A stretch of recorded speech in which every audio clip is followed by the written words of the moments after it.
Hey, hey, good looking. What you got cooking? Hello all, I am here to apologize for the video that you are about to watch. Unfortunately, there was a technical error in the camera. It kept going in and out of focus, and I didn't realize it until everything was already filmed. So instead of refilming everything, I'm still posting it, but I wanted to apologize for it and ask that hopefully you'll ignore it as best you can. I know that it is really annoying, but that just goes to show me that next time I have to test my equipment before I start using it. So, yeah, I'm sorry about the technical error, and I know that it's annoying, but there is a delicious recipe to come of it, so bear with me. And thank you for any views and likes and comments on any of my stuff. I really appreciate it. So, enjoy! Welcome to a new segment I'm calling K-Funk's Kitchen. My guest is Katie Thiemann, who I've asked to be my director of photography? Hello! The main dish is from a low-carbs recipe book. It's called, what is it called? I don't even remember. Rosemary chicken. Is it? Yes. Grilled rosemary chicken. And, it calls for chicken breast. It's thawing. It's thawing in the thing. Rosemary. I think it calls for lemon juice. I think that's why I put it over here. Lemon juice, olive oil, and garlic. So we're going to start with the chicken because it calls for it to be marinated for about 15 minutes. And that way while it's marinating we can work on some other things. So it calls for 2 tablespoons of lemon juice. And 2 tablespoons of olive oil. And then 2 tablespoons of minced rosemary, but I don't have fresh rosemary, so I'm just doing 2 tablespoons of the rosemary that I have. I think you're supposed to add more if it's not fresh. It calls for fresh. Ah, crap. All stuck in there. Okay, so we'll put like another maybe half tablespoon. Yeah. Or full, whatever. So now I have to mince up my garlic since I forgot to do that before. Again, I don't have fresh garlic, but we've got this. So I'll make it work. That's cool. What? That's cool. Yeah, at least I don't have to peel any garlic. Luckily, I'm a really excellent editor, and I can just edit this down later. So I don't have to watch all the boring parts.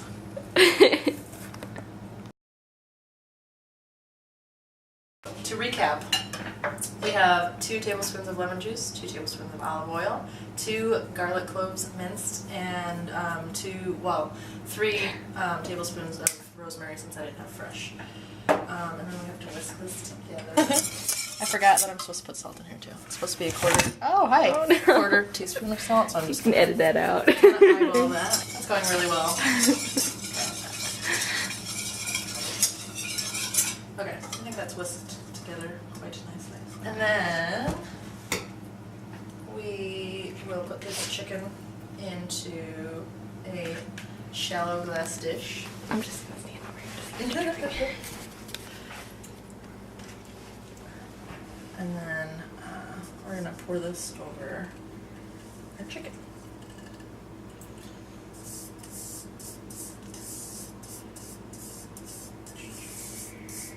Smells really good. I know, I'm very excited about this. I'm just gonna sort of rub that together, make sure both sides get nice and coated.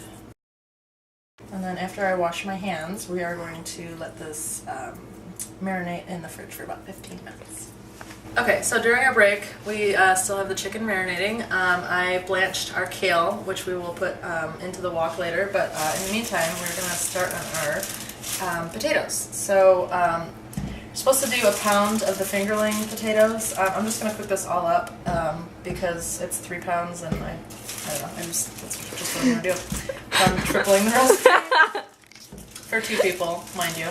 We're super hungry. Yeah, we're pretty hungry. We've also tapped into a bottle of wine, the Birdman Pinot Grigio. I really like it. I think it's good. I would recommend it. It Smells kinda like bananas. Yeah, it kind of smells like bananas. Doesn't taste like bananas. It's kind of sweeter and it's really good. So, and it's cheap apparently, according to Katie. $6. There you go. So go check yourself out some Birdman Pinot Grigio. And then for a pound of potatoes, you're supposed to do a cup of chicken stock, but we're gonna obviously triple it. So.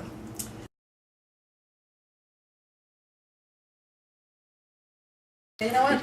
This is just a little bit more than 3 cups. I'm just gonna go ahead and It'll boil off. just for the sake of not having this in my fridge anymore. Let's see. Oh, and I forgot that I'm supposed to have a tablespoon. This is kind of canceling out the low carb chicken. That's okay. Only a tablespoon.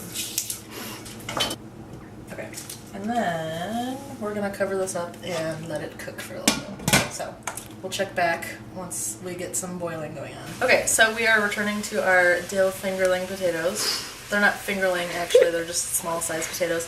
If you want to take a look, we've allowed it to boil down. So the directions say to let it boil covered for 8 to 10 minutes or until they're a little bit tender. So for this batch it was a little bit more than 8 to 10 minutes. And then to let it boil down. And then once it's boiled down, we can add our dill. We're supposed to, now that they're nice and soft, we're supposed to crush them. So I'm gonna start doing a little bit of crushing. Crush, crush. Ow! Okay, so now that we're all crushed up, sorry, it says to do, how much? 3 tablespoons of dill. I usually do this, I kind of eyeball it because I remember the first time I made this, 3 tablespoons just wasn't enough for me because I really like that dill flavor. So, yeah, I'm gonna get a spoon and just sort of scoop this out until I feel like it's good and ready. So, so essentially what I'm saying is I do this to taste. So, you'll probably want to do the same because if you don't, you know, if you don't like too much dill, then obviously you don't want to put as much as I do in it. So, and then it also tells you to put salt and pepper to taste. So again, this is not an exact measurement. I'm just kind of picking and choosing here. That's nothing.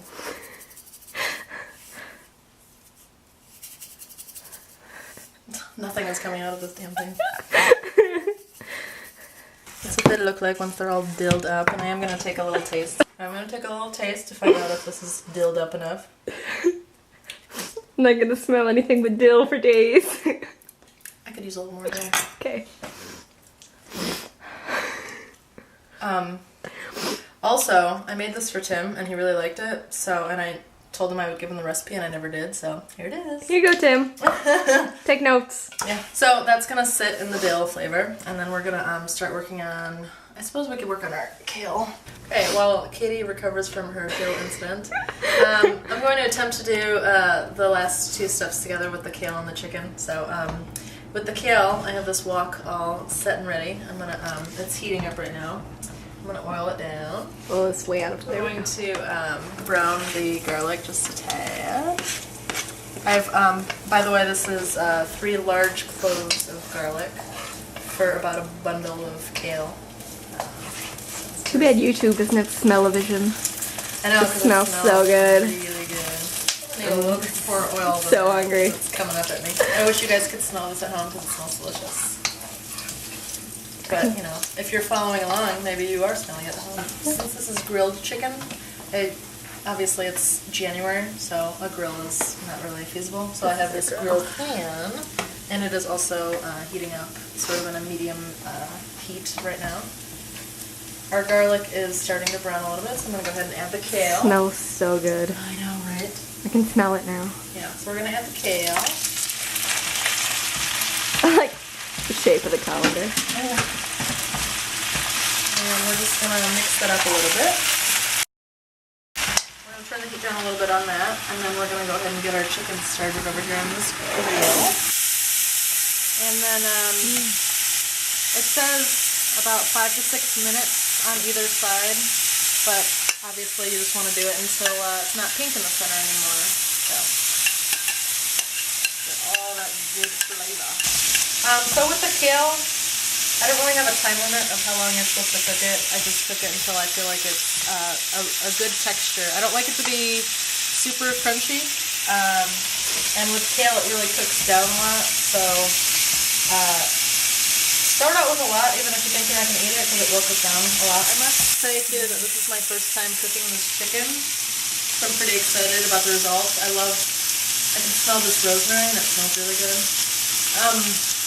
On a side note, since we're breaking here, I also chose it because the dill potatoes are actually what I knew for sure that I wanted to cook.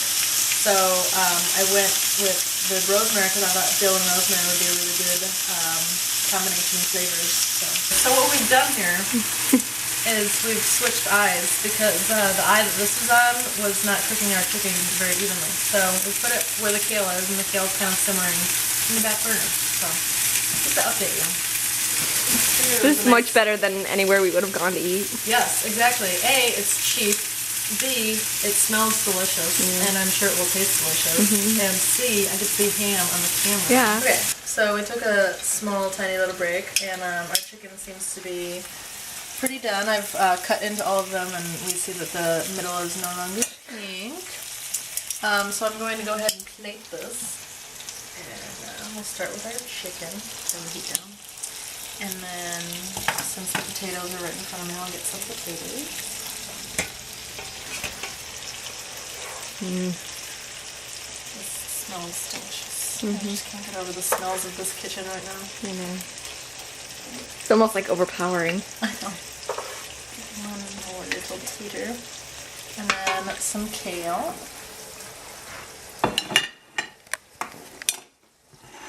Sorry.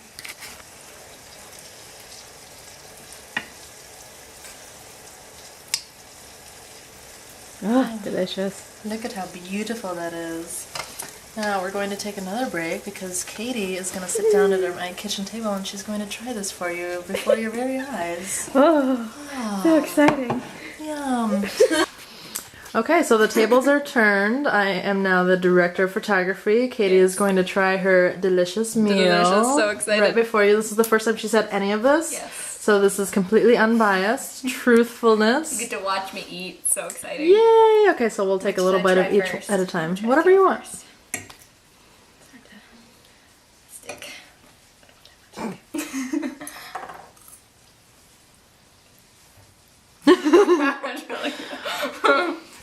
So it's just okay, right? It's terrible. Don't eat it. It's really good. I'm gonna try though. It's perfect consistency too. It's weird because before we cooked it, it was like broccoli. Yeah. Uncooked broccoli. Yep. Now it's just delicious. I know. And again, this went way better than the last time I cooked it. So Sorry, Tim. Yeah, sorry, Tim. Just likes me more. Now for our potatoes, we're gonna try. Really good. Very dilly. Perfect. That's exactly how I like my dill try potatoes. everything, but I'm gonna take another bite of this. It's really good. Another bite. Okay. I'm gonna try the chicken.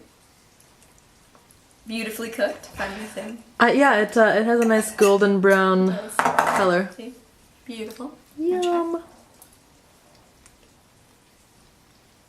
That's really good. Oh, good, because I'm excited because I've never had that either, so I'm very excited to try it myself. Oh, it was really good. Yum. Kelly did an excellent job. Oh, I thank you. I'm excited to just finish all of this. I probably will eat all of this food on my plate. It's a lot, but it's delicious. Yum. So.